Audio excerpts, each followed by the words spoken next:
Good afternoon, everyone. We're going to go ahead and get started. It's 5:15, and Scott, go for it. Alrighty, perfect. Thank you, Mr. Mayor. Good evening, everyone. Tonight, I'm just going to give a quick overview of our contributions to nonprofit grant program before we hear from this year's applicants. For context, nonprofit organizations in our community previously had access to funding through the CDBG process.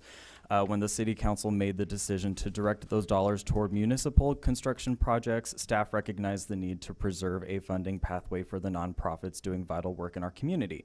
That's how this dedicated grant program was born. To make sure eligible organizations knew this opportunity was available, we promoted the application process through press releases, targeted email communications, our social media channels, and the city's official website. The window was open for just over a month from March 2nd through April 3rd. The response was strong. We received 12 applications during the open period, representing a combined funding request of $196,890. As council knows, the city designates $75,000 annually for this program, so tonight's presentations and your engagement with each organization will be an important part of how those dollars ultimately get allocated.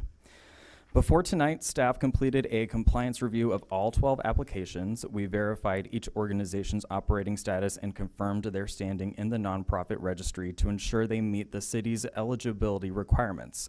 You'll find those verification results attached to each individual application available in the staff report attachments.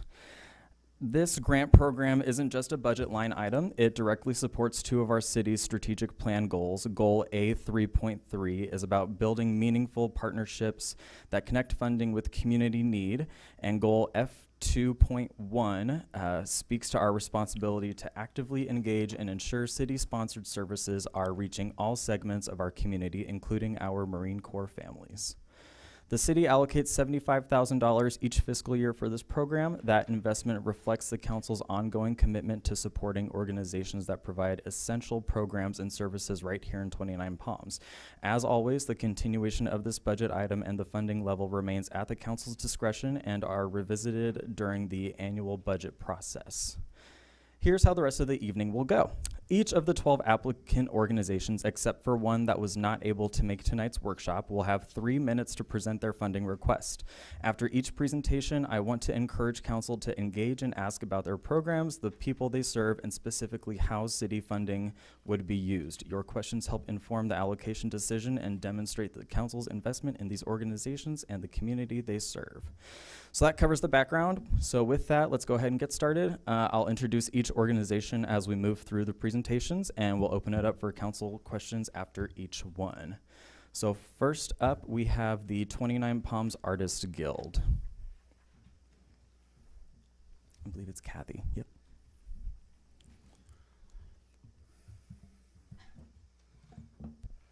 Good evening. I'm Kathy Snodgrass. I'm the president of the 29 Palms Artists Guild. Art isn't just about paintings and photography. Art is in everything that we do, every aspect of our lives. There's nothing more satisfying than to see the look on someone's face when they realize that an entire world with endless possibilities opens up. That's what the 29 Palms Artists Guild is all about. That's what our grant request is about. People and community and funding to help bring them to our events, to let the world know we are here. Over the last 2 years, we've seen a very nice uptick in visitors. We've added a free children's art program. We've expanded our adult education art program. More visitors picnic on our stage, and we've had 2 weddings in the last year. We even brought chili dinner back to Pioneer Days with our chili cook-off. We are doing the best that we can, as everyone is, but money is tight. Even tighter when you're a 75-year-old organization in an adobe building that's even older. There's always something that has to be fixed, and then Mother Nature decides to throw a flash flood through the building. In our grant, we are asking for funding for our 3 events. That would be the 4th of July event that we do, because the fireworks are right there. It would be the help with our fundraising in the early part of the year in May, and then finally with our chili cook-off. This would include advertising and some costs. We would like payment for art teachers if possible. Thanks to a grant from PAC, we have money for supplies for the kids' art classes. We'd like to be able to pay the instructors for their time. At present, these individuals are donating their services, but the incentive of pay might keep them from burnout and draw other instructors to join. Because as much as we all love working with kids and they're just a hoot, they do drain the ever-loving life out of you, and it would be nice to have some compensation for that. We would like to repair our outside landscaping. It's night lights that go throughout the patio. This would be a great security measure. The original installers used the wrong wire and it has deteriorated. The work office in the gallery has no heating or cooling. It's miserable in there and a big discomfort for visitors. There are other things needed, yes. These items are what we felt were the highest priority. We thank you for your consideration. You're welcome to stop by at any time. We love visitors and we really are a lot of fun. Thank you. Thank you. Alrighty, does council have any questions for the Artists Guild? No, I don't think so. Alrighty. Thank you. Next up, we have the 29 Palms Community Food Pantry and Outreach Ministries, Inc.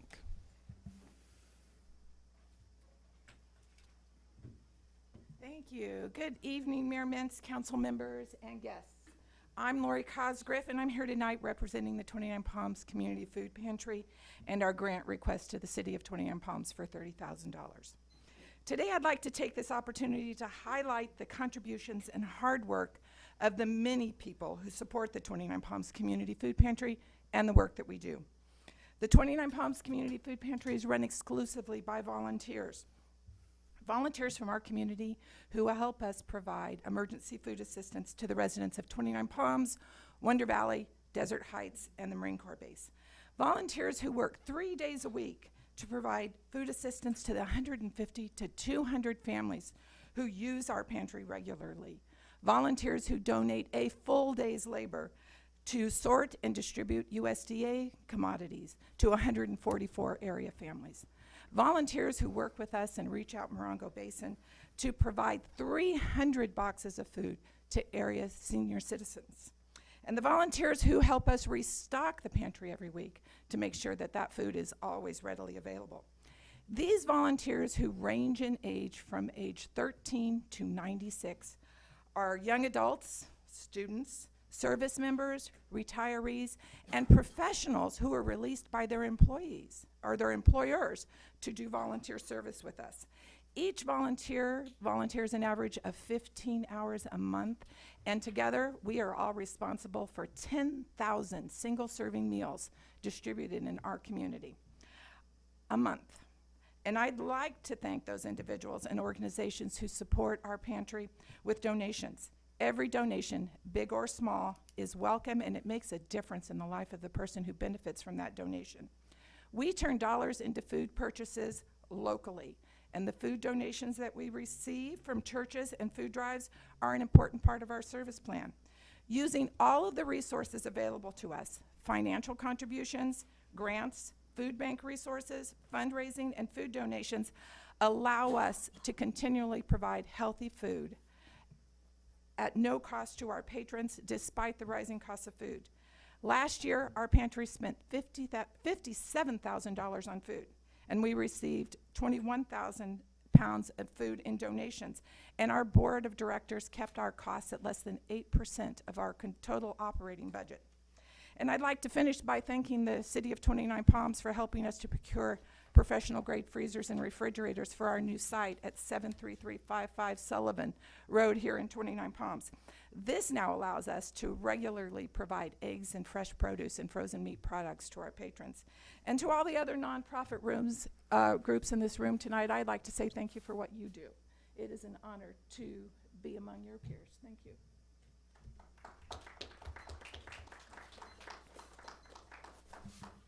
Any questions for the food pantry?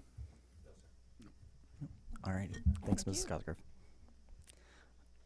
Alrighty, next up we have Animal Action League.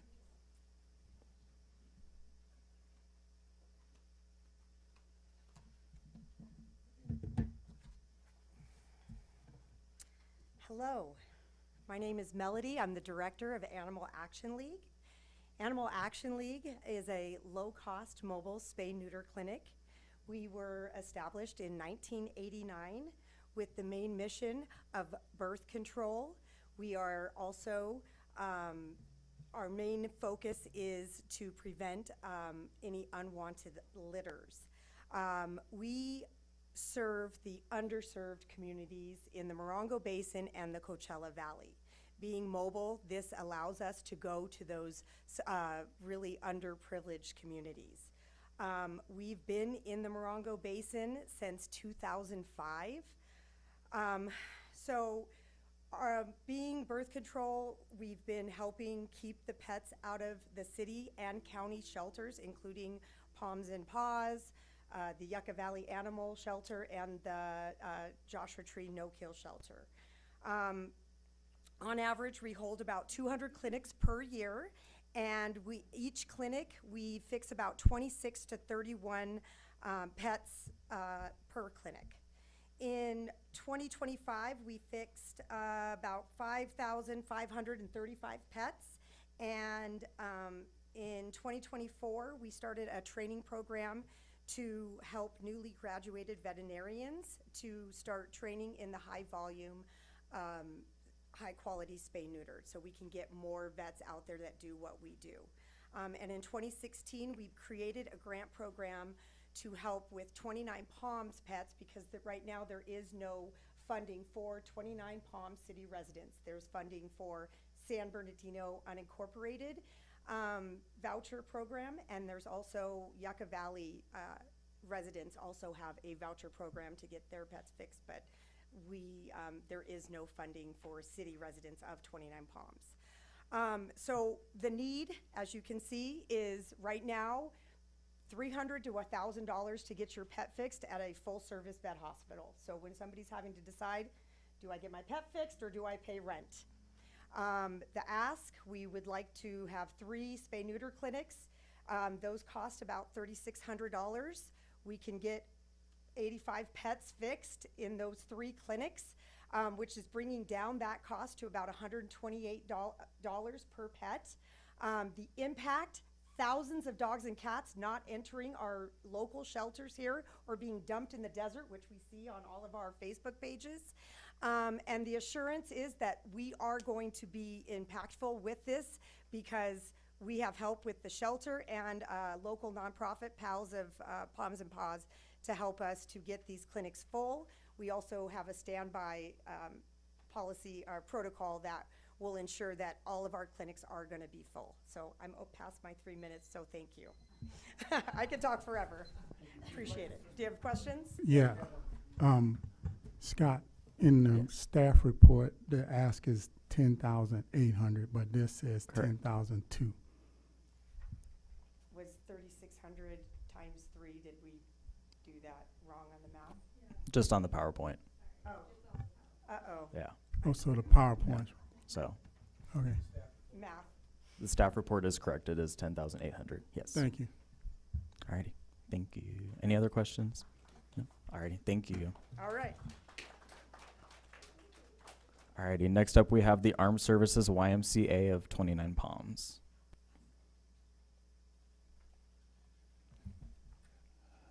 Good afternoon. Thanks for having us here. I'm delighted to be able to present to you. Most people don't realize that there is a YMCA in 29 Palms. We're part of the large YMCA organization. We're a branch that's specifically devoted to taking care of the needs of the military.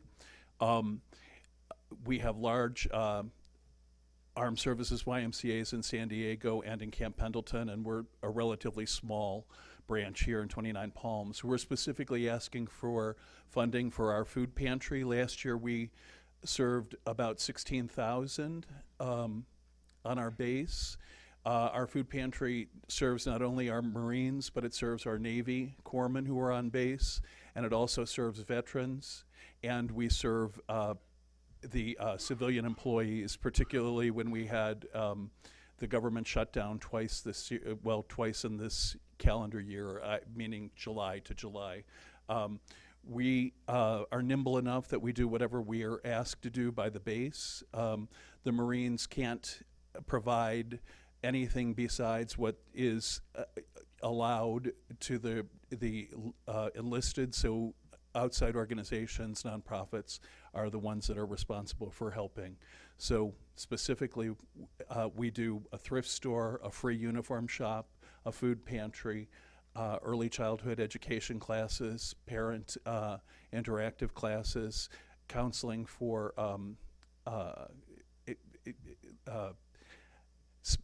spending, saving, financial classes is, I guess, what I'm saying. We have a large volunteer program for both civilian and for military. Do you have any questions for me? No? I'll give one anecdote. A donor came by, and he came with a group from outside for our food pantry, and he said, I'd been stationed at 29 Palms in the late 60s when the Marines used to actually make the food and prepare the food and serve it to the other Marines. And he said that he lived in Desert Hot Springs with his wife because the Marines didn't, said you couldn't have a wife unless they issued her to you. So he said they had one car and lived in one room with a hot plate, and he used to take the hot dogs from lunch, wrap them in foil, and put them in his pockets and go back home, and that's what he and his wife ate. And he said, where were you all the years that I was stationed in 29 Palms? So we're happy to be here since 1992 doing this work. Thank you.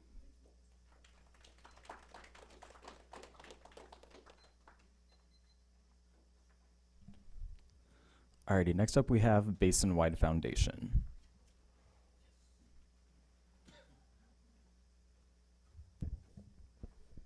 Okay, that moves. Good evening, Mayor, Mayor Pro Tem, council members, city staff, committee members, and community leaders. Thank you for the opportunity to speak tonight. My name is Jane Marie Ofuhulu. I'm the executive director of Basinwide Foundation. Before I begin, I realize that this job involves a lot of collaboration, problem solving, and occasionally watching people panic a little when they get to my last name on paper. This summer, Basinwide Foundation will celebrate 30 years of serving communities throughout this region. For 3 decades, we've partnered with nonprofits, local government, businesses, and residents to strengthen programs and create opportunities that continue benefiting people today.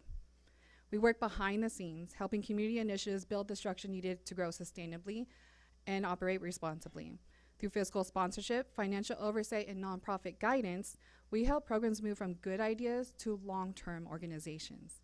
Because passion is important, but passion alone is not enough to sustain a nonprofit long-term. That's why our workshops and nonprofit support services matter so much. We want local organizations to grow responsibly, remain sustainable, and continue serving this community long-term. Some of the clearest examples of our impact can be seen right here in Twentynine. Through our partnership with the 29 Palms Music Series, we helped secure the Leva Amp grant, bringing free concerts to Freedom Plaza for 3 years. The foundation also provided early support connected to Sky's the Limit Observatory and Nature Center, which many of you already know has become an important part of this community. Other initiatives have included the Bobda Memorial Scholarship Program, the California Welcome Center, and Miracle League of the Desert, supporting local students, families, tourism, and accessibility efforts benefiting many 29 Palms residents. What makes our organization unique is that an investment in us does not stop with us. It multiplies outward. When we help organizations access workshops, support services, or funding opportunities, we strengthen communities like 29. Within my first 10 months as ED, we've more than doubled our affiliate partnerships, expanded our volunteer board of directors, and increased nonprofit support efforts, all while continuing to operate with just one part-time paid staff member. The funding requested through this proposal, which is $15,000, will help strengthen our operation capacity through nonprofit support services, more workshops, compliance oversight, financial management, and admin infrastructure supporting both existing and emerging community initiatives. I also recognize these funding decisions are not easy, especially with so many amazing organizations working hard to serve this community. and we genuinely appreciate the opportunity to share our work with you tonight.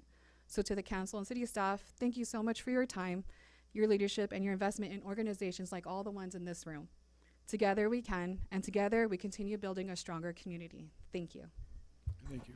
Scott, this staff report says 10. She just mentioned 15. It should be 10,000. Yeah. Yes. Okay. Yeah.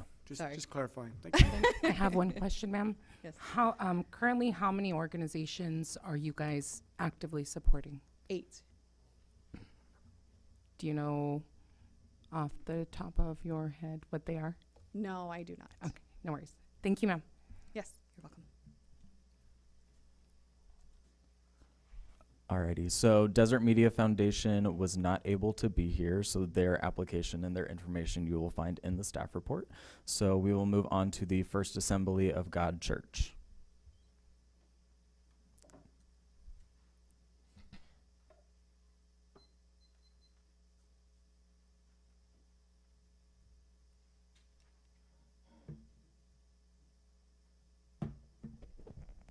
Kind of short.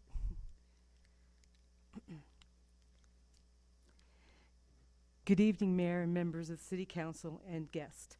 My name is Grace Lebda, and I want to thank you for this opportunity to speak with you today. I'm here on behalf of our Youth Activities Center in Twentynine, an essential space that supports not only our young people, but the strength and well-being of our entire community. In a city like ours, where summer temperatures regularly reach extreme levels, having a safe, reliable indoor environment is not a luxury, it's a necessity. Our youth center serves as a critical hub where our youth can go after school, during weekends, and throughout the summer months. It provides structure, supervision, and positive engagement in a setting that keeps them safe and off the streets. However, an HVAC system is needed to meet the demands of our climate and growing number of participants. Without a reliable heating and cooling system, the facility becomes uncomfortable and at times unsafe during peak heat and cold. This limits our ability to operate consistently, forces us to scale back programs, and ultimately reduces access for the very youth who need this space the most. With your support through this grant, we will be able to install a modern, energy-efficient HVAC system that ensures the center remains open, safe, and welcoming year-round. This upgrade will not only improve air quality and temperature control, but also reduce long-term operational costs, making the center more sustainable for years to come. But the impact goes far beyond infrastructure. A fully functional youth center means expanding programs, tutoring, recreational activities, mentorship opportunities, and community events, which we've hosted the Mayor's Breakfast several times. Theater 29 uses the facility for practice. We also house Feed 29, which hands out food on a monthly basis to the community where many lives are touched. It also means fewer unsupervised hours for our youth, which research consistently links to reduced risk of delinquency, improves academic outreach. It also means peace of mind for working families knowing their youth has a dependable, safe place to go. When we invest in this facility, we are investing in prevention, in opportunity, and in community pride. We are creating a space area where young people feel valued and supported, and where they can build their skills and confidence they need to succeed. We respectfully ask for your assistance in making this improvement possible. Together, we can ensure that our Youth Activity Center continues to serve as a safe, accessible, and thriving environment for generations to come. Thank you for your time, leadership, and your commitment to 29 Palms. Any questions from the council? No question. I just wanted to say I had an opportunity to tour the facility, and it's a really, really nice facility for our young people in our community. One thing that you can't see here in this picture is that you guys have a studio for the youth to be able to do podcast. Yes. I just think that that's amazing. It's modern. You know, it's like a resilient center, and I appreciate the work that you guys have done. Thank you. Alrighty, next up we have Girls on the Run Inland Empire.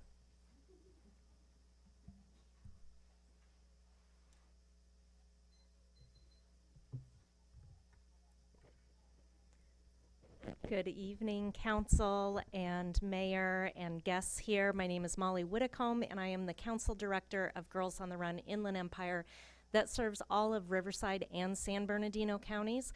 I was hoping to be joined here tonight by our local Twentynine Palms group of girls, but they actually chose to stay at their practice tonight. I was out at Lucky Park with them and saw them running.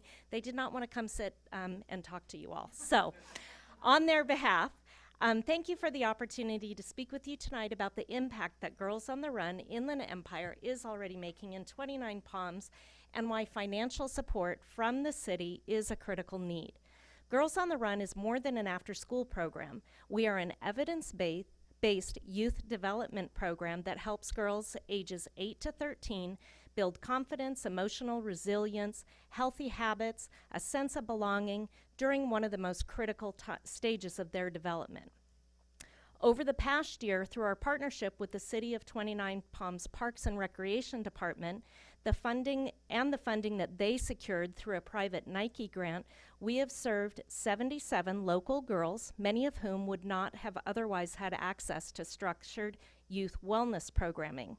Together, we created a safe and supportive environment where girls learned how to manage emotions, resolve conflict, build healthy relationships, and believe in themselves.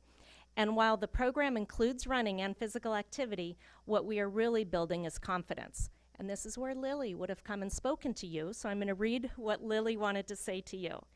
She says, "Before Girls on the Run, I was really shy and nervous about trying new things. I didn't think I was athletic, and I worried a lot about what other people thought about me. But during the season, my coaches and teammates have helped me realize that I'm stronger than I thought, not just physically, but emotionally too. I've learned how to speak up for myself, handle stress in healthy ways, and encourage other girls instead of comparing myself to them. In just 2 days from now, I'm going to run my first 5K, which is something I never thought I could do before joining this program. So even though I'm nervous, I'm now excited because Girls on the Run has taught me that I can do hard things. And I would like to invite you," this is still Lily speaking, "to join the 5K on Thursday at Lucky Park." San Bernardino County continues to face high rates of childhood obesity and youth mental health challenges, especially in rural communities like Twentynine Palms. What makes this program especially impactful is truly that it is community-centered. We have coaches who are volunteers from the base and from the community, and with the funding that we are requesting, $15,500, we can serve at least 80 local girls because that Nike grant has run out. Are there any questions? That was a question I had. So this is just for Twentynine Palms because obviously you're Yes. based out of Riverside, but these are just for Twentynine Palms kids. Exactly. Okay. Yes. Thank you. Thank you.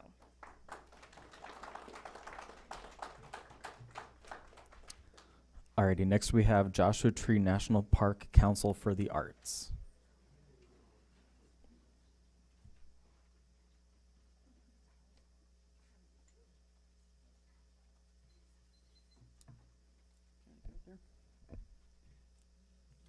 Thank you. I'm Vicki Waite, a 36-year resident of Twentynine Palms and director of the Joshua Tree National Park Council for the Arts, 501c3. The City of Twentynine Palms has been a co-sponsor of our fine art event, the Joshua Tree National Park Art Expo, every year since our inaugural event in 2013, for which we are grateful. Our board members, one of whom is with me here, John Cole, who's board member and our treasurer. We have been preparing for the 14th annual Art Expo in November.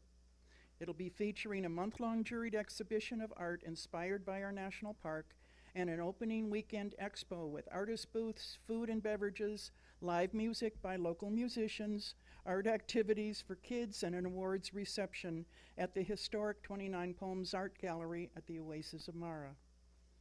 The annual Art Expo is admission-free, ADA compliant, and family-friendly, and is presented in partnership with the National Park and the Twentynine Palms Artists Guild, which just celebrated its 75th anniversary. Each year, more than 400 people attend the opening weekend, locals and visitors alike, and at least 100 more, mostly locals, come to view the exhibition in the gallery during the month. Last year, we received 154 applications from artists in our desert region, across California and the United States. Artists who have a connection to our park and had created artwork inspired by the park. 64 artists were selected for the final exhibition, which has now become a prestigious annual fine art event recognized nationally. The Joshua Tree National Park Art Expo contributes to the quality of life in 29 Palms by celebrating the art and artists inspired by our national park, encouraging attendees of all ages to learn more about the park and its desert ecosystems, flora and fauna, monolithic rock formations, special sites, and cultural history as seen through the eyes of the artists. And educating the public by featuring the various art mediums that they use to express the park, including paintings, drawings, collage, photography, mosaics, sculptures, and ceramics. This is especially valuable for inspiring local students and budding artists of all ages. This is our one main event of the year. We are asking for the city for $5,000 to help us support the event expenses this year and to be a co-sponsor again. And we will be grateful for whatever the city can give us. Thank you. John? I skipped practice to come see you today. Thank you for taking this extra time to listen to all of us. There is not any of these programs that's not worthwhile and important to the community of 29 Palms. Back about 14 years ago when the then does that mean I'm done? Sorry. It's 3 minutes per organization. Okay. Yeah. Sorry. Anyway, we could sure use your help. But I will say this. It's okay, Dan. I want you to take a few seconds. When we started this program, there's then superintendent of the park and a few of us in town. That was before the 3 million visitors were coming to the park. And it was an encouragement to bring people to the park and consequently 29 Palms. We've succeeded in that. You heard some of the statistics that Vicki outlined. And now we're known some years even internationally because it's a quality program, but we need your help to keep it that way. Thank you, John. Hey, thanks. Any questions? He from the never council? goes over, don't worry. That's why I went like this. I know. Alrighty, next we have Pals of Palms and Paws.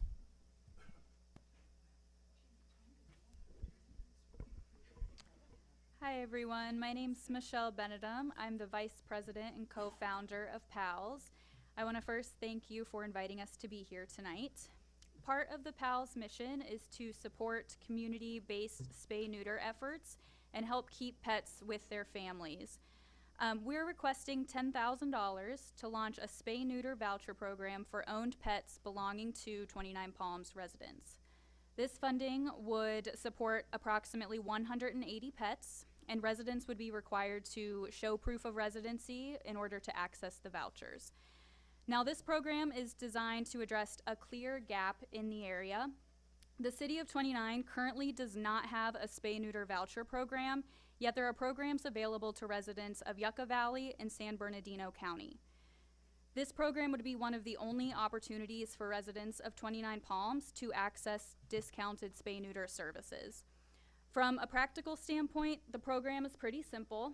The vouchers would be distributed through the Palms and Paws shelter and through PALS to those that show city residency, and then they would be redeemed directly with participating vets such as Animal Action League and VCA. Now, we've already seen strong community demand and success with similar efforts. So PALS has hosted 2 community clinics with partnership with Animal Action League.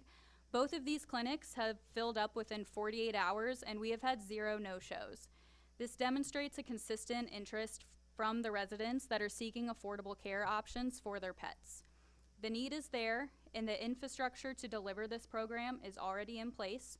Ultimately, this is a proactive and cost-effective way to prevent unwanted litters, help reduce shelter intake, which is currently 3 times higher than the national average, and bring 29 Palms in line with neighboring communities. Spay-neuter services also contribute to the broader community well-being. Altered pets are less likely to roam, they're less likely to fight, and they're less likely to contribute to nuisance complaints. This program also supports the city's goals of improving animal welfare and strengthening animal control operations.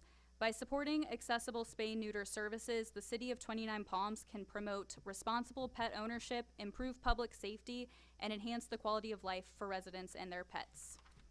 I appreciate the time and opportunity to speak tonight, and thank you for your consideration. I do have a question. Yes. On it says funding 2,000, and it says 20 higher need pets, and then 8,000 for 160 low-cost clinic eligible Yes. pets. I think I understand the bottom part. What's a higher need pet? So a pet that has a heart murmur, for instance, or a brachycephalic dog, so a short-snouted dog like a French bulldog, those would require more intense medical supervision during anesthesia. I got you now. Thanks. All right, thank you. Just one question from me. Pals of Palms and Paws, Yes. just so that I understand, you are a separate organization from Palms and Paws? Yes, Okay. we are a nonprofit. We are not city funded. All of our work is through donations, grants, and other community fundraising. Awesome. Thank you, ma'am. I got a question. Have you been working with Animal Action League? We have been working with Animal Action League, yes. Yes, they've helped us with our 2 community clinics that we have sponsored. Okay, thank you. Thank Any you. other questions? Nope. Alrighty. Thank you. Next we have Project Sheba.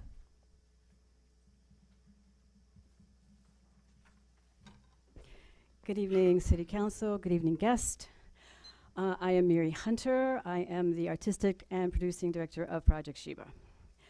Project Sheba is a minority and woman-led, all-volunteer organization. Over the years, it's created partnerships with other organizations in and around 29 Palms, such as Theater 29, Acme 5 Lifestyle, the Farmers Market, and the Glass Outhouse Art Gallery. In addition, Project Sheba has made intentional outreach to underrepresented communities, including the LGBT community, Latinx community, African American and Black community, Asian and Asian American communities, and all our events and locations are accessible. We have 3 initiatives. One is our general programming. Project Sheba has helped to create and participated in Juneteenth activities, and last summer it produced a play at the Juneteenth festivities entitled Proclamation. It also organized programming for Black History Month at the Glass Outhouse Art Gallery, which included a presentation on the history of Black music in America, ranging from the sounds of rock and robin in the 1950s onward. We are currently preparing for our first LGBT celebration in June. Second initiative is Thought Theater Morongo Basin, which will be renamed Desert Fringe Theater after tonight. Project Sheba produces full-length live theater performances under the guises of Thought Theater Morongo Basin. It's an award-winning theater company producing plays by Tennessee Williams, Sam Shepard, Torrey Hall, as well as plays by our local playwrights. All shows employ non-traditional casting when applicable. And our third initiative is the Desert Fringe Theater and Cultural Art Festival. It represents a culmination of the activities and initiatives instituted through programming which has occurred at various venues throughout the year. Each year, the Fringe brings new work to the high desert in the form of plays, spoken word, music, dance, and film. It's a concrete, defined project which has taken place for 8 seasons, the last 2 years here in 29 Palms. We partner with local venues, and in addition to local and regional artists, the festival has hosted performers from as far away as the Ukraine and Israel, and of course, as close as our local theater scene. It's a 3-day event with approximately 200 participants throughout the weekend. Project Sheba has developed a relationship with the World Fringe Conference, and this gives the Desert Fringe a reputation as not only a local entity, but also as a regional, national, and international organization.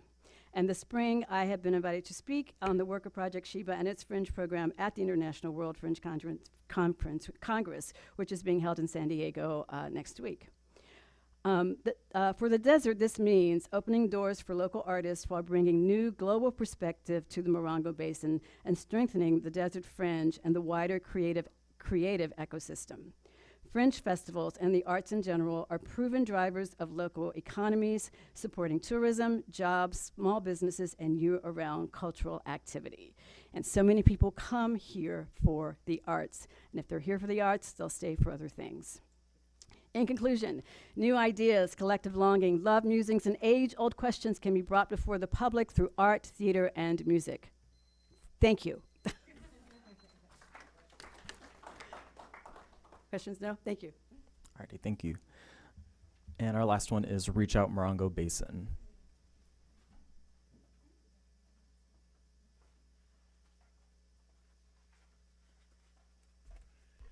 Good afternoon, Mr. Mayor, City Council, guests, staff, and everybody else.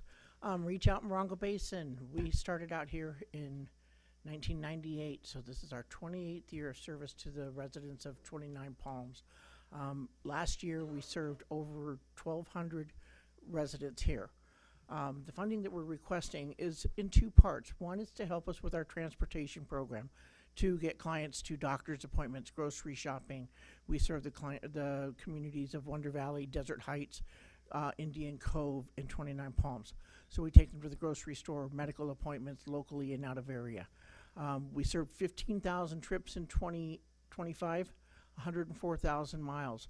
So far this year, we've done almost 6,000 trips in the first 4 months of 2026 and almost 30,000 miles. So the needs are increasing for our communities. The other part of the funding that we're looking for is for help with the senior center.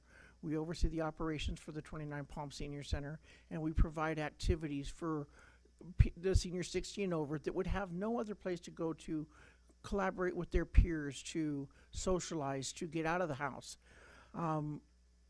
We have approximately 60 to 70, sometimes 80 seniors a day utilizing the facility. They come in for lunch programs, they come in for educational seminars, health clinics.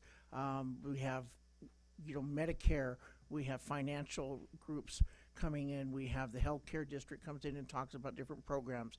We have chair yoga that we have classes 4 days a week. It has grown to 25 people a week that are coming in to be able to do exercise that meets what their physical limitations are. And we're seeing seniors that are getting stronger with this. We have, of course, the food bank program that we do for senior 60 and over in collaboration with the 29 Palms Food Pantry. Last year, we distributed over 156,000 pounds of food. That's 3,600 boxes of commodities that went to seniors 60 and over. But what's really great about this, too, is that we hand-delivered over 1,400 of those boxes to shut-in seniors that would not be able to access these programs because they can't get out of the house. So we hand-deliver these boxes and the food to them. We have parties and events throughout the year, art groups. We have the 29 Palms Youth Council comes in and has activities with our seniors. We do barbecues. We're having our Memorial Day barbecue next Friday, for our seniors to have fun. And so we have a lot of things. We have Santa come at Christmas. And these are some of the funds that we're asking to help with, to help fund the activities and to help provide some of the operational support for our transportation program, which we also bring seniors every week, 3 days a week to the senior center so that they can come have fun too. So anyways, we appreciate the support of the city and thank you. Alrighty, thank you, Robin. Alrighty, so with that, that will end our contributions to nonprofit grant workshop. It is 5:59. If you are staying for the city council meeting, feel free to stick around. If you're not, thank you and have a good night. Okay, we're going to start in about 2 minutes because I just came from the softball field.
one might go a while, because I see there's 4 presentations. And, those are gonna be at least 15 minutes each.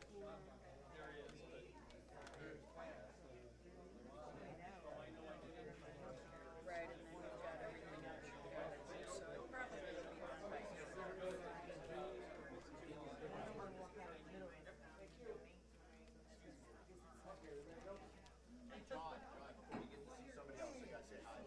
Good seeing you, Grace.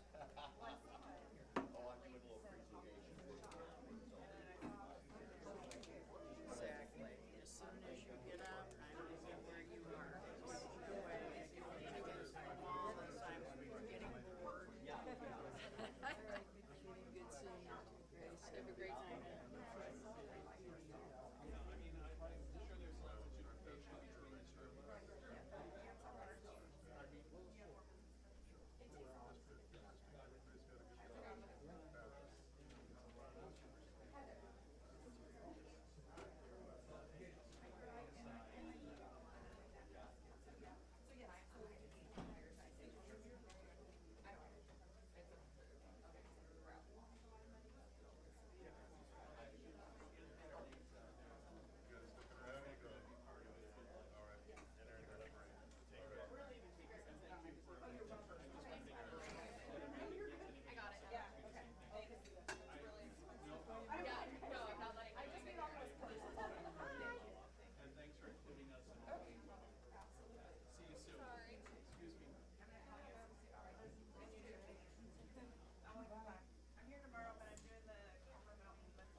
Robin, could you close that door for me? Robin, thank you.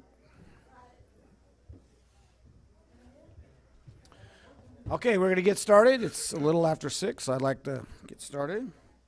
So I'm going to call this meeting to order. And Mr. Cole, we'd like you to lead us in the pledge, please. Oh, well, he knows. I already asked him. Ready? Begin. I pledge allegiance to the flag of the United States of America and to the republic for which it stands, one nation, under God, indivisible, with liberty and justice for all. Thank you. And we have Stephanie Ballard.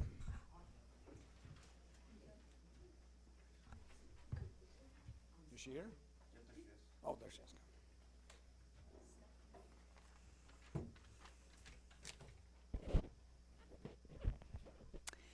Greetings, Mr. Mayor, council members, and residents of 29 Palms. Thank you for this opportunity to offer an invocation. I will be invoking the 5 elements, which are air, fire, water, earth, and spirit, inviting them to our meeting. As we pagans say, calling the directions. Each element is associated with a cardinal direction, east, south, west, north, and center, respectively. I invite those who are able to stand to continue to stand. Those who are not able to may simply face each direction and raise your arms during the invocation. This will take about 5 minutes, so please just follow me. First, we turn toward the east. I believe it's that wall. So we turn toward the east, which is the direction of east represents air. This element carries oxygen, which we need to breathe, so it's kind of important. Air is gentle breezes that cool us when it's hot outside. It's also fierce winds that send our patio furniture flying and can flatten whole neighborhoods. This element is powerful, yet largely invisible. Let's invoke it by saying together, "Blessed be the air." Blessed be the air. Next, we turn toward the south, which is that direction lies toward the highway. This direction represents the element of fire. Flames to cook our food and heat our homes when it's cold. Warm sun to comfort us. But too much of it can cause sunburn, and wildfires can lay waste to the landscape. On a human level, fire is the passion and energy that motivates us. Let's bring that energy into this room by saying, "Blessed be the fire." Blessed be the fire. Now we turn to the west, the element of water. So crucial in our desert environment, its importance cannot be overstated. It includes gentle rain that seeps into soil and nourishes crops that feed us. Water to wash our clothes, to fill swimming pools that delight our bodies and offer recreation. Rivers, ponds, oceans. Water also manifests as raging monsoons that wipe out roads and flood our homes. Let's invoke this element with the phrase, "Blessed be the water." Blessed be the water. Next, we turn to the north, the element of earth. Fertile farmland, verdant valleys, majestic mountains, sand and stones.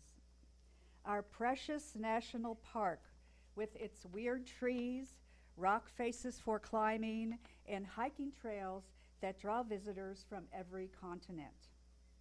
We pagans call the earth Gaia, who is a great goddess.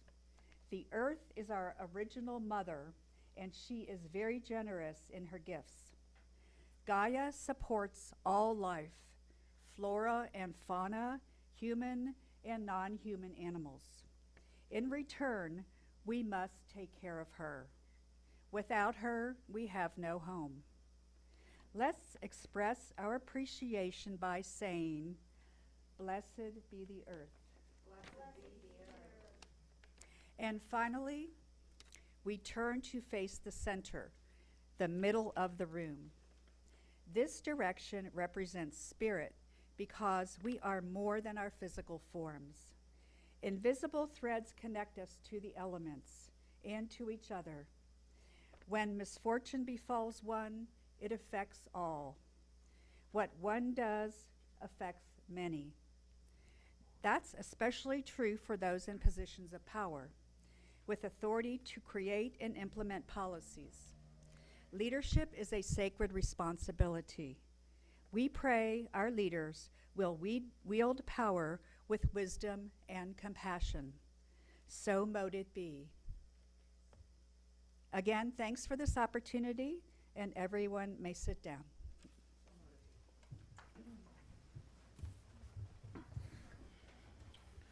Okay, roll call, please. Councilmember Wright, Here. Councilmember Belderain, Here. Councilwoman Ramirez. Here. Mayor Pro Tem Scott, Here. Mayor Mintz. Here. All present? Thank you. We have no closed session announcements, but there are changes to the agenda. Yes, sir, Mayor. There's going to be two items. One item is going to be postponed, and that is the Re-Enlist to Life Housing and Veteran Services. The applicant or the project organization, they've requested moving to the next meeting. Yeah, and at their request, yes. Yes, yeah, that's right, at their request. And then the second item would be item number 10 from the consent agenda item. That is going to just be pulled off the agenda altogether. Okay, thank you. Okay, announcements. These proceedings may be viewed on demand on the City of Twentynine Palms website, www.twentyninepalms.org. You may also live stream this meeting by going to our website, clicking on Meeting Agenda link. Awards presentations, appointments, and proclamations. So the first one would be proclamation by the town of Yucca Valley on their 35th anniversary, and my friend Mayor Abel.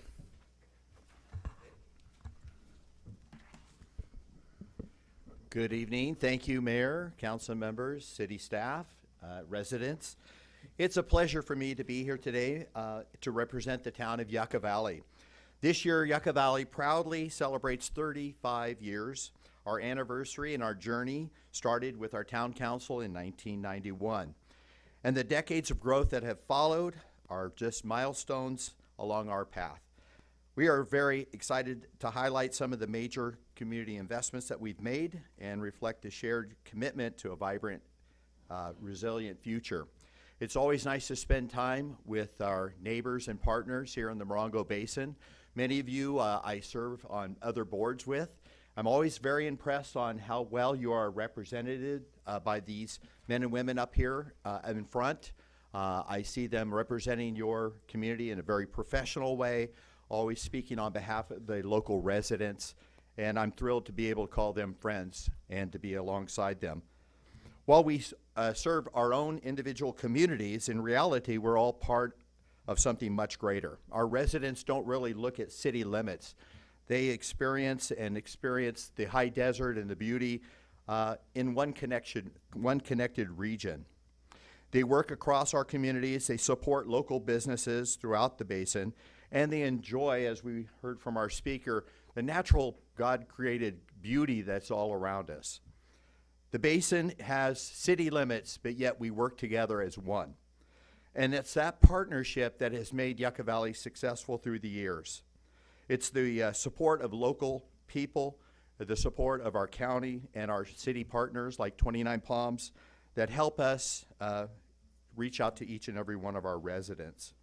Whether it's coordinating infrastructure, supporting public safety, promoting tourism, or simply sharing ideas and best practices, working together makes us stronger. In Yucca Valley, we're proud of the progress that we continue to make, from investing in recreation and community spaces to modernizing facilities to planning throughout and thoughtfully for the future. But we also recognize that we are not in isolation.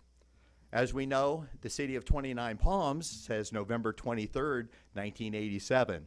And so you spearmarked that local control and the accountability to our residents. And Yucca Valley wanted the same, and we followed along your example. So congratulations to what you've done for our region, showing that we can have government close to the people, representing the people, listening to the people, and responding to the people. Our council, our city council here, are men and women who are very much open to communication and hearing the concerns. While we may not always agree on the path that we take, let me reassure you that I feel that each and every one of you has that responsibility of knowing that you are representing not just yourselves, but those around you, your neighbors and your friends. As we move forward, we look to continue to build our cooperation and find new opportunities to work with you in the future.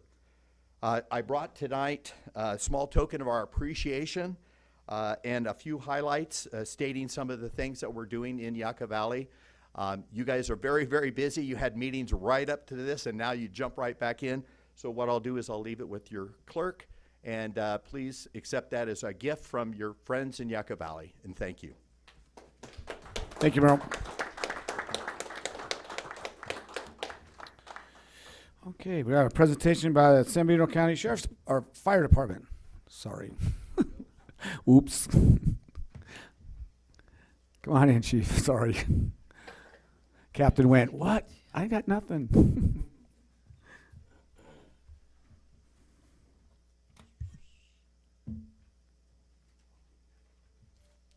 Want me to read off it? No, yeah. You didn't get my notes yet? I know I have your notes. Hey, good evening, guys. Stone James and I were talking and about, I haven't done an update for you guys for a little while, so wanted to give a little update, but there's a couple exciting things that have happened with our local station that we wanted to talk about. Won't take up too much of your time. I appreciate you giving me a little space here to talk to you and explain a few things about what's going on with us. So as everyone knows, I know most of everyone here, I'm Assistant Chief Bill Villarino for San Bernardino County Fire. This is our 10th year that you guys annexed into the County Fire District. So It was 2016. Not many people, were around at that point. However, it's been now 10 years, and it's been a great relationship that we've enjoyed. Some of the big things that we got going on, go ahead. So we have Station 44, which is Medic Engine 44. Out of that station, we have a water tender. We have multiple pieces of equipment, but we only have 3 guys that man that station. So they got to pick and choose where they're going to go and what they're going to go on. And that makes it really difficult in an area like this. So with that, some of the things I want to talk about is the community events that we participate in, our Explorer program, and then an operational update of what we have going on.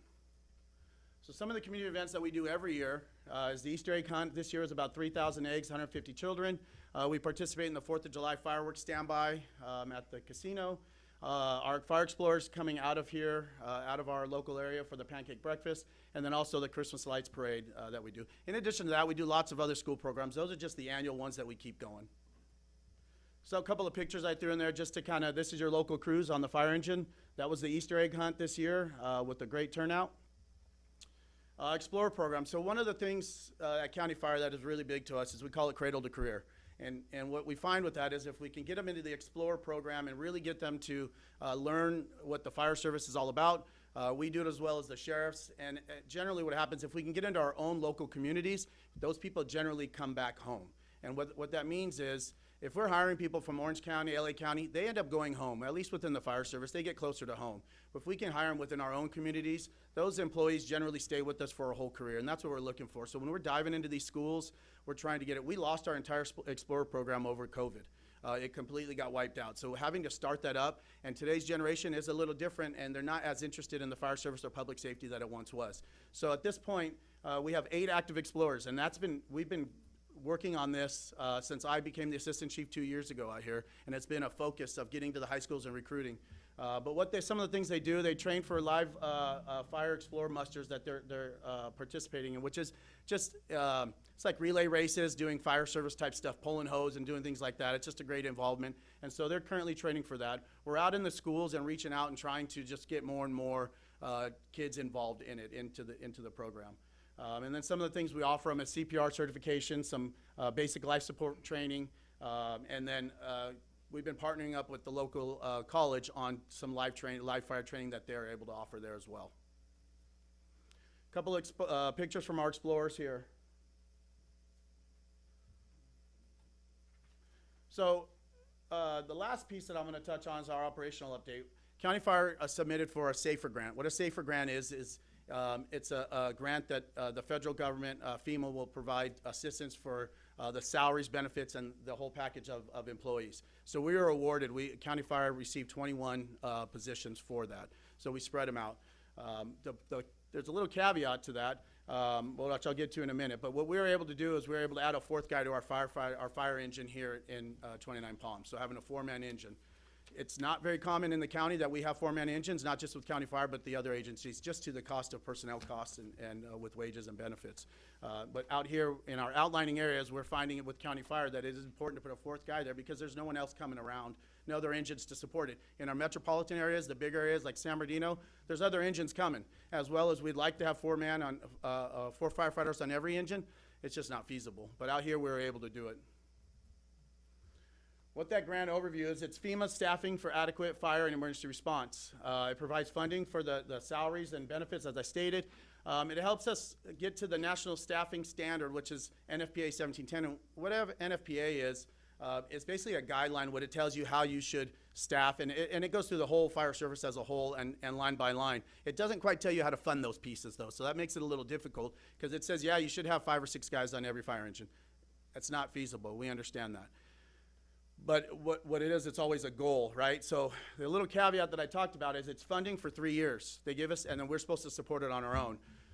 So when they said when we decided to put 1 firefighter here in this area, well, I also have to look at my budget and see, am I able to, with growth, going to be able to provide the salaries for it in 3 years? And that's the piece. I would like to have argued to take more of them on and put them within the Morongo Basin, but I knew I wouldn't be able to afford that down the road.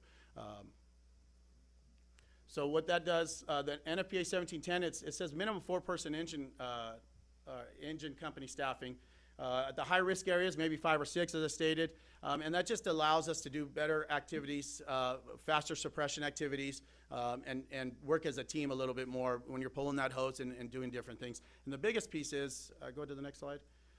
So OSHA is a law. This is one thing that we have to stand by. And what that means is it requires 4 personnel on scene prior to any fire attack, interior fire attack. So if a house is burning and there's people there, if we don't know there's someone inside, we cannot go inside. That fire engine has to sit outside and squirt water from the outside and to try to put it out. And that's a law that we just can't do. We have to have 4 people on scene. And that means 2 people can go in and 2 people stay outside.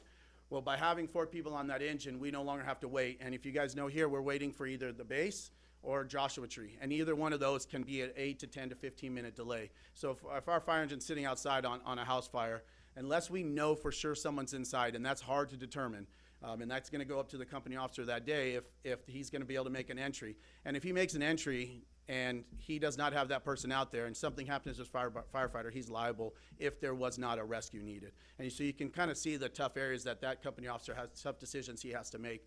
With that, allowing him to have 4 people on that engine at all times, now he can pull up to that house and not have any worry or concern about, am I following OSHA? Am I doing the right thing for my crew?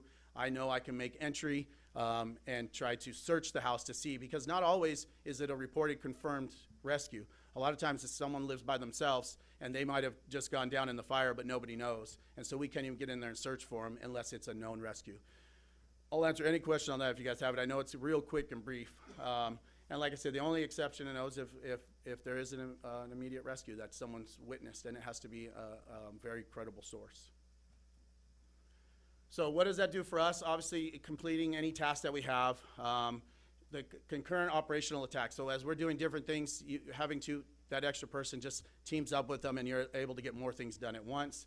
Firefighter safety and civilian, then it aligns us with the NFPA 1710 and the OSHA compliance. That's pretty much it, unless there's any questions. Yeah, How long is the grant for? I mean, is this just going to be for a continued ongoing thing? Or So it's 3 years that 3 they years. funded us, and it's actually not a full funding. It's about 75%, and then the fire district had to cover the rest. And then each year it breaks down a little bit more, and it's pretty much to wean you off of that money and now support it yourself. So it's 3 years. My hope and goal, my goal is that we will be able to fund it At the end of 3 at the years. end of 3 years. Thank you. Mac, you had a question? Sorry. Yeah, you kind of hit on it. I was going to ask, how often does a base come out and assist, and how long it takes? So the base is a great partnership that we have. Without them, we'd be struggling because they're our closest engine. They're just drive time from their station, which was right inside there, 5 to 10 minutes of getting here. And they come out quite a bit. I don't have an exact number for you. Per request, they'll come out every time we ask them. Okay. So we ask them if we have something busy going on in Yucca Valley and this engine takes off, the battalion chief reaches out to them, and they are really good. The fire chief there is really good in supporting us. If he can at that time, meaning his staffing's correct, he'll immediately send an engine to cover our station. And if he can't, he understands that his guys will be responding from there. But they're a great partnership. Thank you. Any other questions? Okay. Nope. Thanks, Bill. Thank you, no problem. If I just 1 second, I just want to thank Stone James. Over the last 2 years of working with Stone, it's been amazing. Your dedication to the city and to the public safety is unbeatable. So you're a true professional. I just want to thank you publicly. I know we talk offline quite a bit, but really been a pleasure working with you. Thank you. Thank you, Bill. Okay. All right, number 4, presentation to Dr. Stone James, service. Oh. Okay. Yeah, sure. Sorry, we don't do that. Normally take questions. More for them to help you. Hi, council members and public servants. I have an idea helping for funding the staff you're looking for. How about we subsidize the funding to help his personnel with how I say, getting long-term rentals here, a business license, and those fees will subsidize these personnels. It was a simple major building code certification. They can assist the city at the same time we assist them. I think it's a great idea. That's very simple. Synergy, feeds within itself. It'll prevent houses from burning down because we'll check on them before it happens. Thank you. Thank you. Okay. So, am I just doing this? Is there somebody here?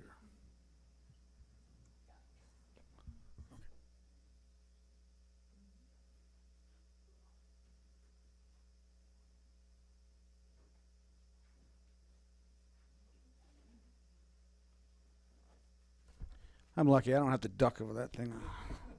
Everybody else has to. Okay, Stone, come on up. We have a plaque for you. Ooh, we still have one of the tiles left on Cindy. Thought these were almost done. This is presented to Stone James City Manager in recognition for your valued contributions to the people and the city of Twentynine Palms. Your leadership, hard work, and public service and left a positive, permanent mark on the community. April 2024 to May 2026.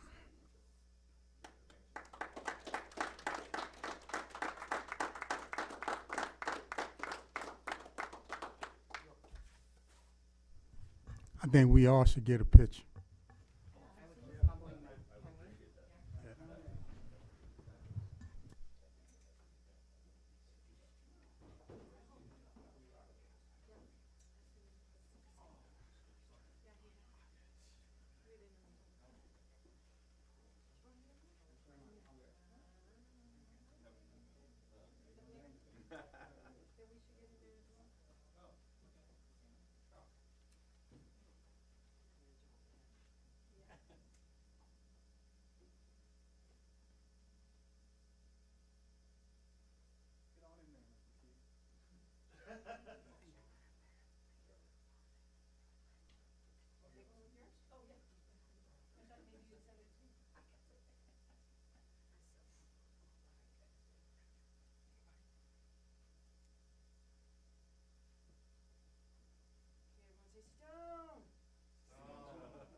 Good evening, everyone.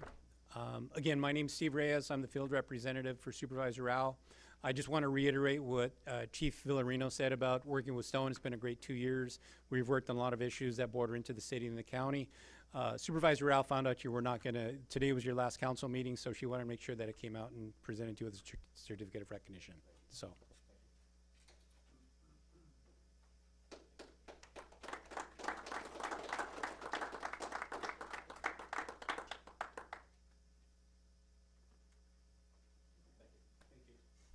Thank you, Steve. Okay. Council comments and reports and meetings attended. Councilmember Bernardino. Thank you, Mr. Mayor. First, I want to say happy belated Mother's Day, all the moms out there.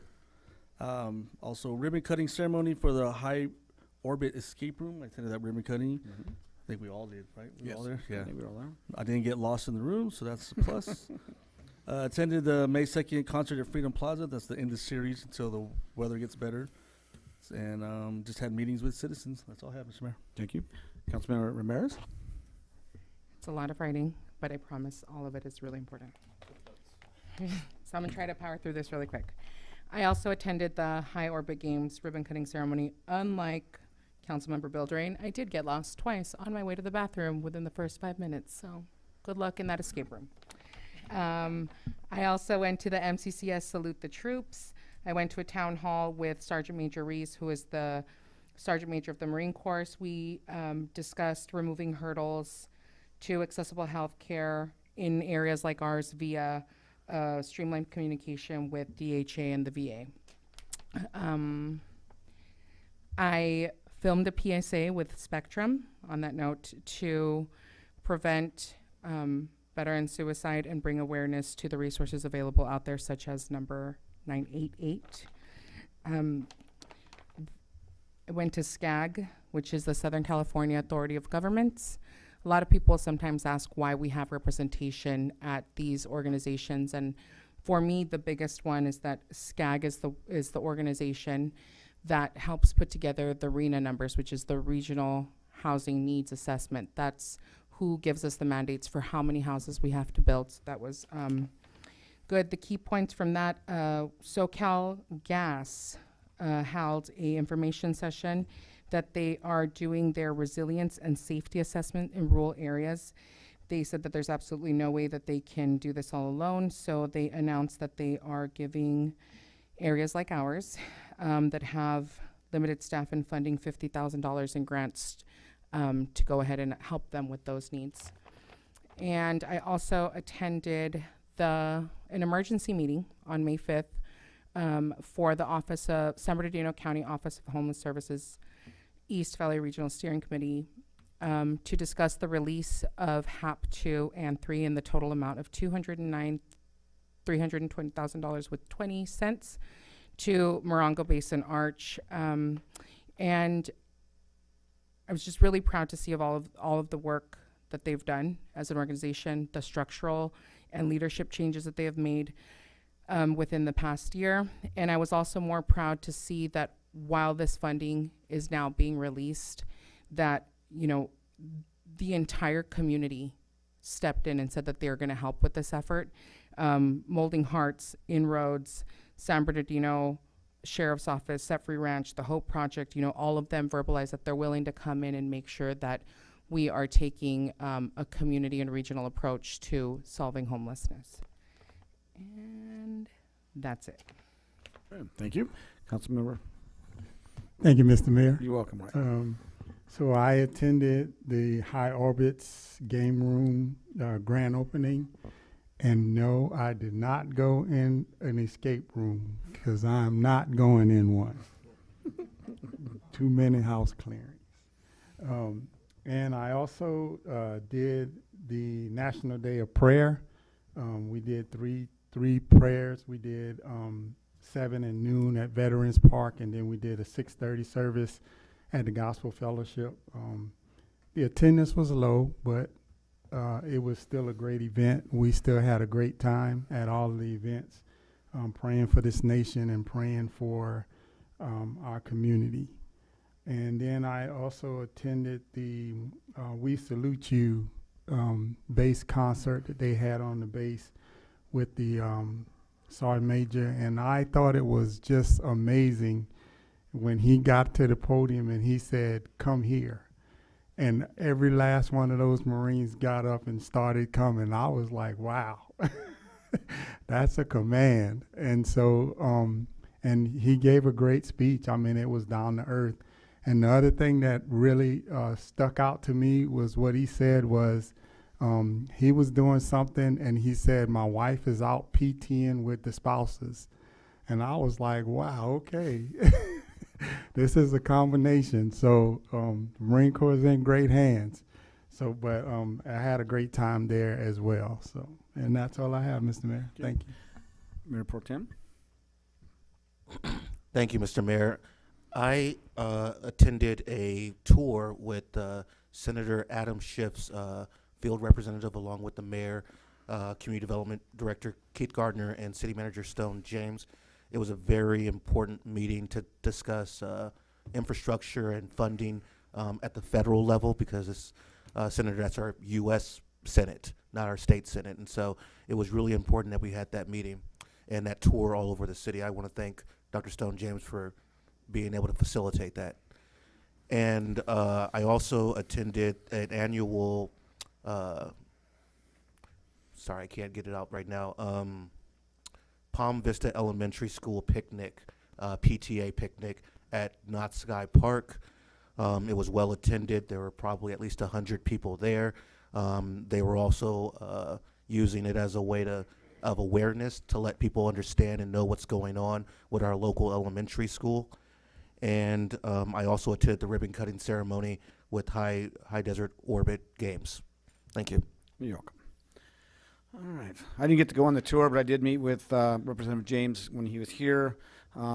He's very interesting. He's an Army guy, so he's all right. He understood what was going on here. I also went to the Salute to You concert, and was as Councilman Wright mentioned, when he gave his command for them to come up, they ran up. So when I was in the booth over there watching the concert, he was standing in line for over 2 hours while those Marines want to take a picture with him or get a signature for him. Over 2 hours, that man stood there and never stopped once that I could see. I don't think he ever even left. But I know he was there for over 2 hours doing that, so that's pretty awesome. I met with the Re-Enlist of LAIF housing folks last week. Went to the grand opening of the High Orbit escape room. Also had a meeting at the SPTCA in San Bernardino. Went to the second to the last youth council meeting down here at the park. They had, those folks done a lot, those kids, and they're looking for new people to sign up. So anybody out there that's watching this, if you want to get involved with the youth, they had some seniors going to be graduating, so they're looking for new people to get on that council. So you might want to do that. And I was here at the 7 a.m. Prayer Day and gave a city proclamation. So, and we have a CIF game this Friday at the high school. So if anybody wants to come watch some softball for our local high school kids, we're playing a team out of Garden Grove. So we'll be 3:15 right there at the high school. So thank you. Okay, let's go. Consent calendar. All matters under the consent calendar to be considered routine by the city council and will be enacted in one motion in the form listed. Any item may be removed from the consent calendar and considered separately by the city council. The public may be given an opportunity to comment on consent calendar items prior to the city council action.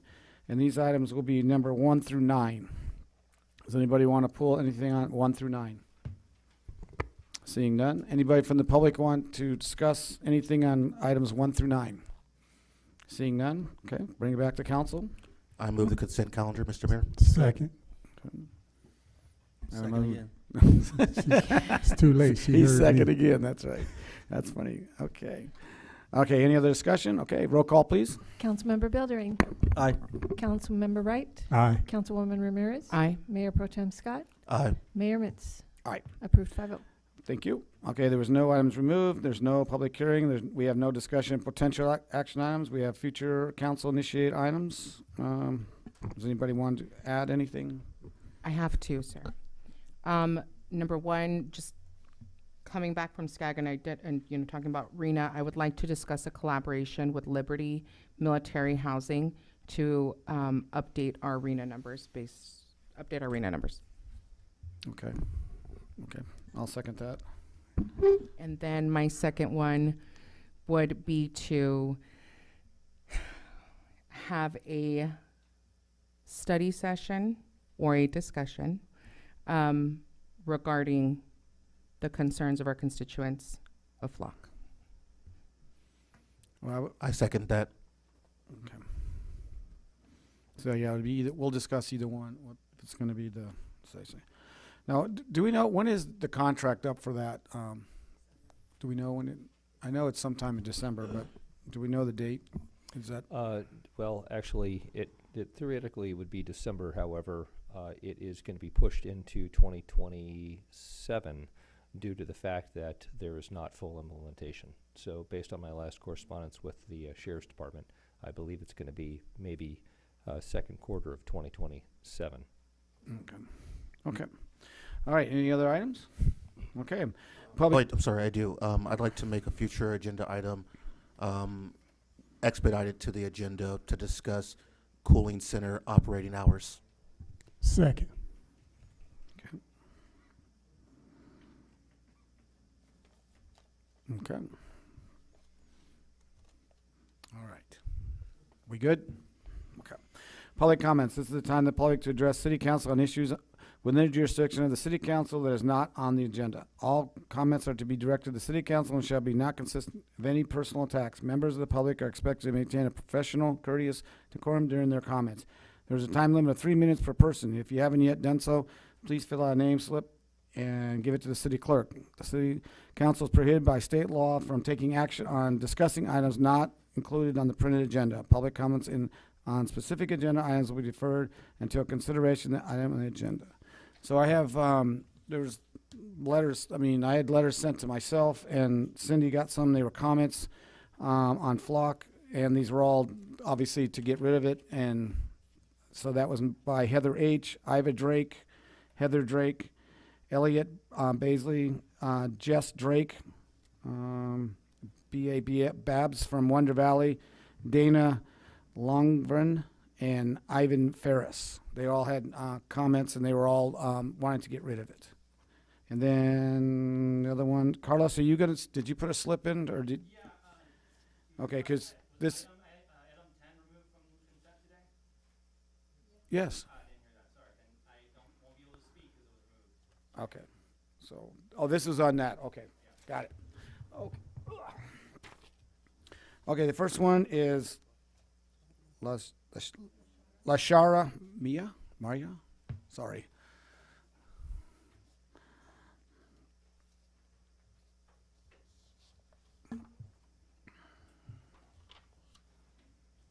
Thank you, Cindy, for helping me with that. I'm not very good with names. Ask my softball players. Good evening. I'm Lashara Maya, representing the Twentynine Palms Co-ed, and I'm here because I wanted to thank Stone James for his diligent and excellent stewardship of his role as city manager. I wanted to thank you for not only recognizing the need for disaster response in Twentynine Palms from organizations, but for putting action behind the assessments and working alongside Marjorie to form the Twentynine Palms Co-ed. To lose you and Marjorie in the same season is a disaster of its own. But because of the foundations that you and Marjorie laid, Twentynine Palms Co-ed can continue to build to serve the community. I would hope after your departure that the city council and the individual who will sit in your seat but not replace you will continue to pick up where you left off. So on behalf of the Twentynine Palms Co-ed, I thank you for seeing the need and for addressing the need and for being you. Thank you. Leanne Clark. Thank you, Mayor Menz. On behalf of the 29 Palms Ministerial Association, we would like to thank the community for their support in participating in the 75th Annual National Day of Prayer held on Thursday, May 7th. We also want to thank the City of 29 Palms for the use of Veterans Park for the 7 a.m. and noon service, as well as Mayor Menz coming to the 7 a.m. service to present a proclamation. And we also thank Pastors TK and Jerry Washington at Gospel Fellowship Christian Center Church for also allowing their site to be used for the 6:30 p.m. service. Marjorie Smith, as Minister Lashara shared, Marjorie Smith's Celebration of Life service will be held on Saturday, May 30th at 1 p.m. at the Church of Jesus Christ of Latter-day Saints, and that's going to be in Yucca Valley. And again, she will be recognized for her service to our community in emergency preparedness. Also wanted to mention, I had brought this up at the last meeting, that the due to Marjorie's passing, I just learned that the May 21st Zoom call for emergency preparedness at 6:30 p.m. has been canceled and will resume back on its regular schedule in July, and details will be forthcoming.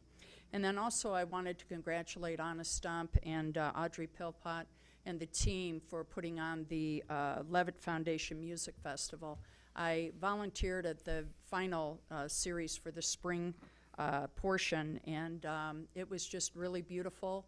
The music was, it was just really a great family night, and I just wanted to thank them again for what they've all been doing to make that happen. Of course, the next one will begin September 26th. And then also thank you to Stone as well for the 2 years of service here, Stone, with emergency preparedness, attending the various events that we've held, and just for serving our community. I know you came from the lower desert, and but you're just like family here. It's as though you were always here. So we again just want to thank you and wish you the best. And we welcome Kevin Cole as he will be stepping into your shoes.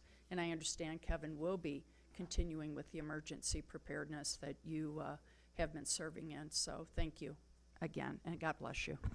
Thank you, ma'am. Diana Rosendell? Diana? Okay, I'm sorry. I didn't see it. Good evening, council members. My name is Deanna, and I'm a resident of 29 Palms. I'm here to speak about two issues that are really personal and important to me. So I want to just give a warning in case this might be a little uncomfortable for folks. I want to talk about domestic violence as well as flock. So last Tuesday, the Morongo Basin Sheriff's Department issued a press release about a domestic violence case that happened here in 29 Palms. Our deputies, Maldonado and Arenas, did their jobs, and they did them well. They protected a victim and arrested a dangerous suspect, and that deserves our respect. But when a public agency issues a statement, we should be able to trust that it's informational and not persuasive. This one was not. It reads less like a public safety update and more like a product advertisement for Flock. The report editorializes, calling Flock camera technology critical, and stating that it may have inevitably saved the victim's life. May have inevitably is not the language of a factual police report. It is the language of marketing. But let's be clear about what actually happened. The victim was attacked twice. The flock system did nothing to prevent the first assault, and it did nothing to prevent the second. By the time the technology played any role at all, the suspect had already this woman and fled. The only thing Flock helped with is suggesting the suspect's vehicle remained in the city. The deputies used their intelligence and their investigative experience to predict that the abuser would likely return to the house. Then they responded to the victim's screams and forced entry. This action is what saved her life, not a license plate reader. To imply otherwise is not just misleading. It overstates the technology's value in a way that obscures what community safety actually requires: timely, well-trained human response. Our community has legitimate, ongoing concerns about Flock system, concerns about warrantless mass surveillance, about where our data goes, how long it's retained, and who can access it. When the Sheriff's Department uses a press release to frame those concerns as obstacles to public safety, rather than engaging with them honestly, that's a problem. It undermines the public trust that law enforcement depends on. Our residents deserve a Sheriff's Department that informs the public rather than trying to influence it. I'm thanking this council for the future meaningful discussion about mass surveillance to determine whether the benefits outweigh the risks. Please add this. Thank you for adding this. And Thank please you. make sure we have technologists, experts to make Thank sure. you. Thank you.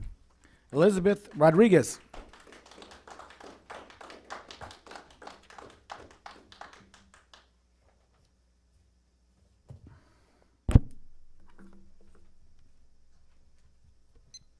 Hi, good evening.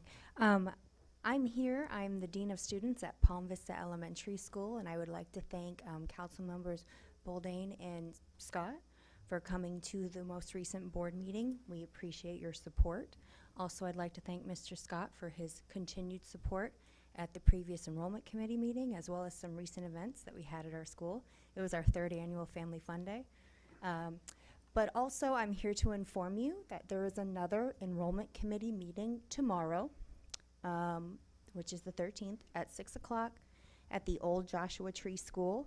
If you can come, if the community can join, I'd encourage you to come out, because the enrollment committee is to the stage where they need to create a report of possible recommendations. We don't really know what those recommendations are. And that report is supposed to be presented to the school board on June 9th, also at 6 o'clock at the new Joshua Tree School. So again, if you care about schools, you care about kids, you care about the kids in 29 Palms especially, please come out and support our schools. And thank you very much. Thank you. Heather Drake.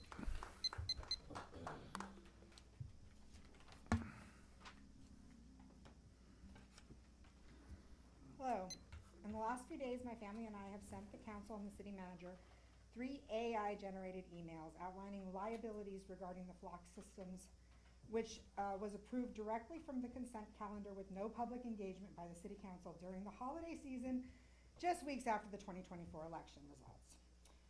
And then I wrote a following email that explained why I used AI, even though I hate it. City council members, I want to make clear my reason for my family sending the AI-produced public comments via email. I normally do not use AI myself because I believe it is unregulated use is very dangerous to society as a whole. However, I wanted to illustrate a point, not an opinion, that even AI knows that the city has gone overboard with Flock surveillance and can point to its liabilities clearly. I emailed them to be sure there was a record of the warning regarding the liabilities that Flock contract opens the city up to. And also because I will not be approaching the dais to deliver hard copies, because I really don't need anyone contacting my employer again with ridiculous and inaccurate complaints about me. I'm also in strong opposition to the discontinuation of the recording of the official city council meeting minutes, what the public comments were regarding. I find it extremely suspicious that the reason for public comments stopped being recording at the same time that community members started to come to you with concerns about both the Harmony Acres project and the Flock surveillance. We stopped recording it right around that same time. This effectively masks any opposition to anything at all by members of the public, and it is yet another thing that could easily be viewed as censorship if a civil rights lawsuit were to be filed. I want to make it abundantly clear that I do not want to sue the city of 29 Palms, but man alive, it's wide open for anyone to do so. And the likelihood of successful lawsuit regarding the issues my family has sent the AI-generated public comments to you about is moderate to high, according to AI analysis. I would like to see the city reallocate those tax dollars to community organizations and programs that help vulnerable community members instead of over-policing us. The budget expenditure for flock contract is like 400 times the budget for the nonprofits in the city. I find that unacceptable, unnecessary, and very, very sad. Please take the AI public comment emails for what they are, an urgent warning to rethink the flock contract and the disproportionate amount of surveillance being forced upon all residents of this wonderful and diverse city, criminal and innocent alike. Crime wasn't even one of the top 3 priorities identified in the recent tax polls, also paid for by tax dollars. Please rethink the flock contract. The city cannot afford the liability it creates. Thank you. Okay, Scott Curry.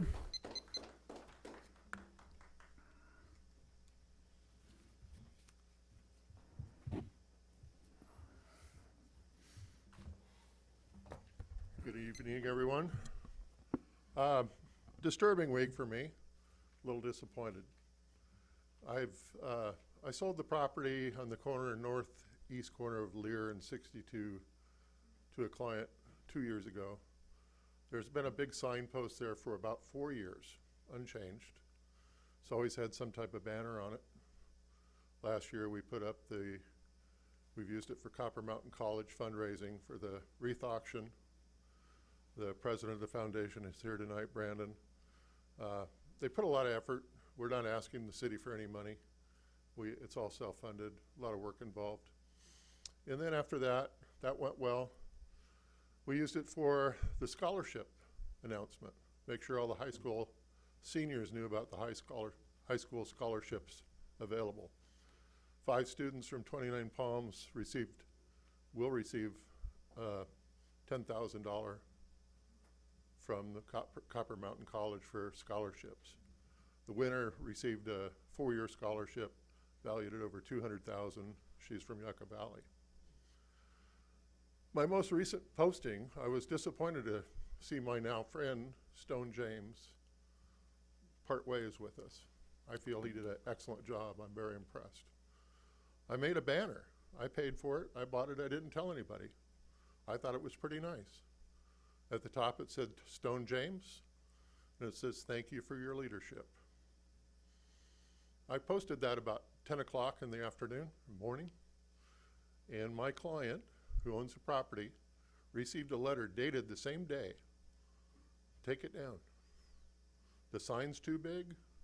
You're in a residential area. The post shouldn't be there.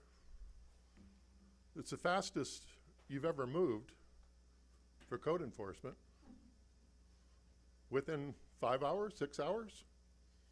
Very interesting and very suspicious to me. I'm disappointed with what I think happened.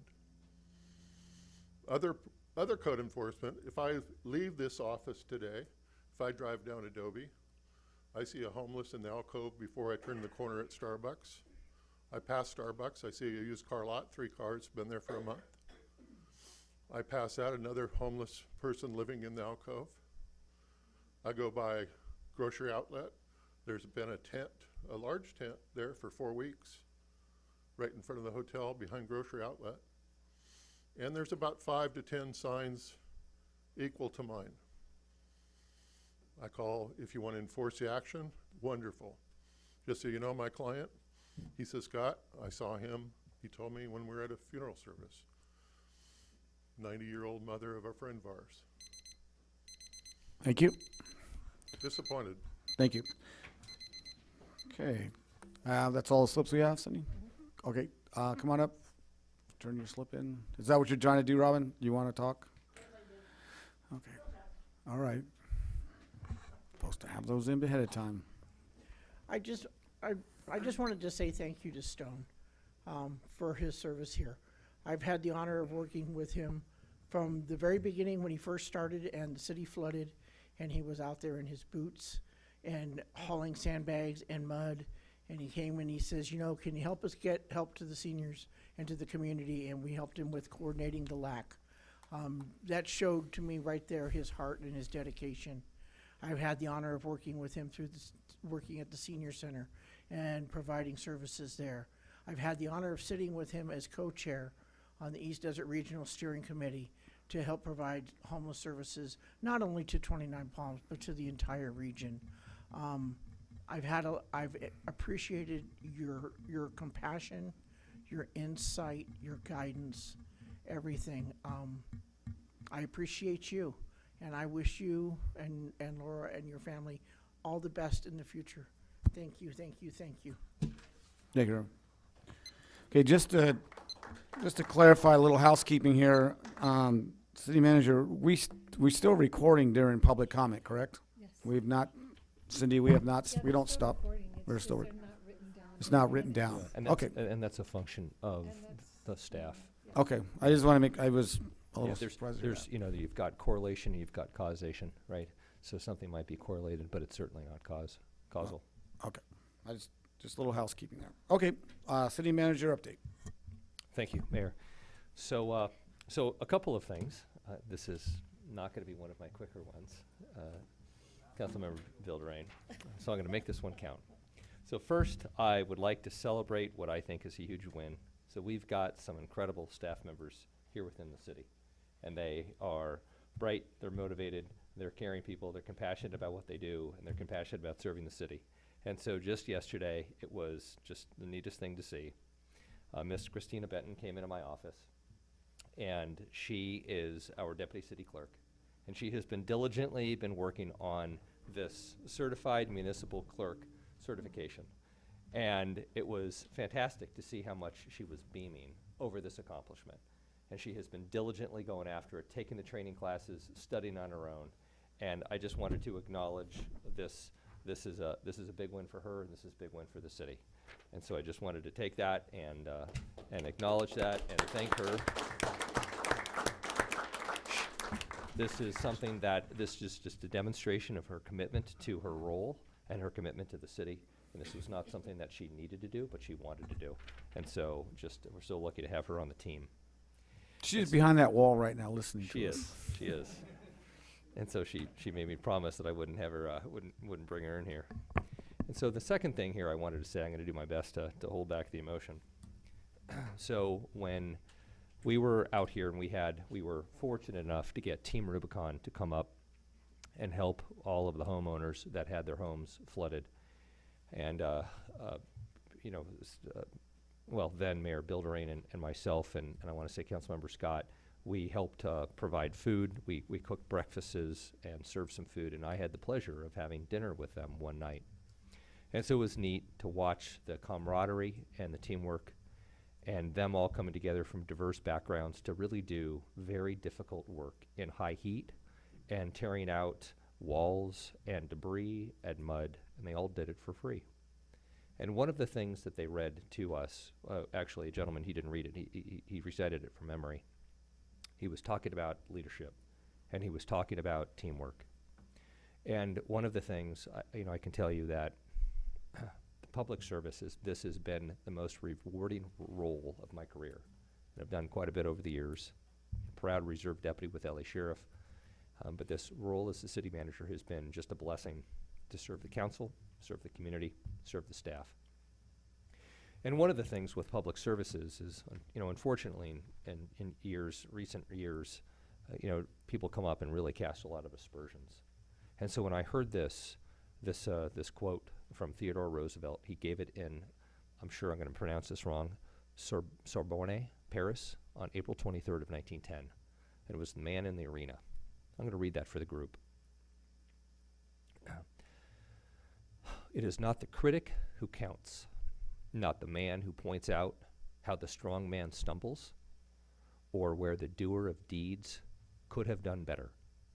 The credit belongs to the man who is actually in the arena, whose face is marred by dust and sweat and blood, who strives valiantly, who errs and comes up short again and again, because there is no effort without error or shortcoming.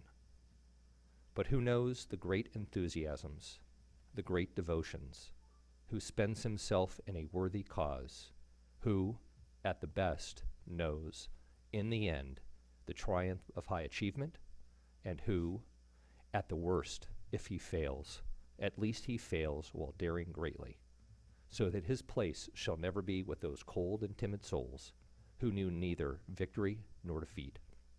So again, that was President Theodore Roosevelt, April 23rd, 1910. And so for the people who build up our community, you have my respect, my appreciation, and my admiration. It has been a pleasure working alongside some very impressive individuals, such as the City Council, both in your roles as council members, as coaches and pastors, health advocates, and involved community members.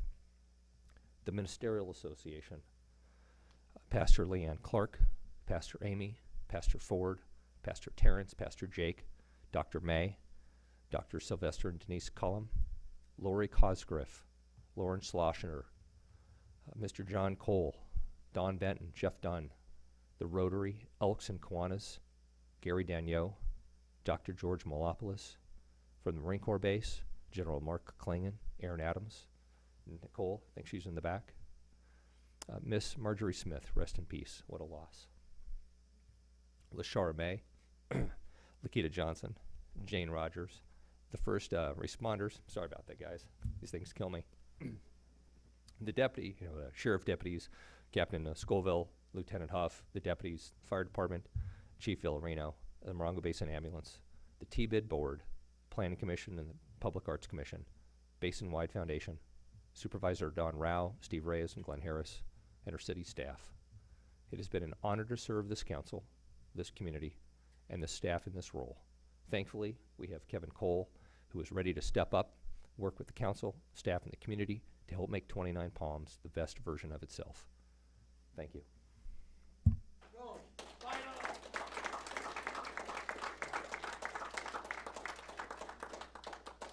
All right. Thank you, Dr. James. That's our end of our meeting.